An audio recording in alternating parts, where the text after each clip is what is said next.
అనకాపల్లి జిల్లా అచ్యుతాపురం మండలం పూడిమడక సముద్ర తీరంలో ప్రమాదం తప్పింది. సముద్ర గర్భంలో మట్టి పరీక్షలు నిర్వహిస్తుండగా 3 పడవల తాళ్లు తెగిపోయాయి. దాంతో 4 వ్యక్తులు సముద్రంలో చిక్కుకుపోయారు. పోలీసులు, నావెల్ అధికారులు, కోస్ట్ గార్డ్, గజ ఈతగాళ్లు 4గురిని రక్షించారు. యూపీ, పశ్చిమ బెంగాల్కు చెందిన 4 సురక్షితంగా తీరానికి చేరుకోవడంతో అధికారులు ఊపిరి పీల్చుకున్నారు.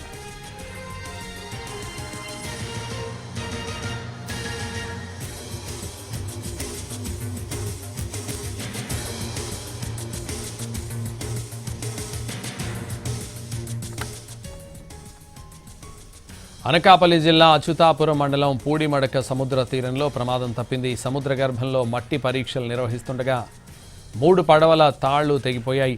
దాంతో 4 వ్యక్తులు సముద్రంలో చిక్కుకుపోయారు. పోలీసులు, నావెల్ అధికారులు, కోస్ట్ గార్డ్, గజ ఈతగాళ్లు 4గురిని రక్షించారు. యూపీ, పశ్చిమ బెంగాల్కు చెందిన 4 సురక్షితంగా తీరానికి చేరుకోవడంతో అధికారులు ఊపిరి పీల్చుకున్నారు.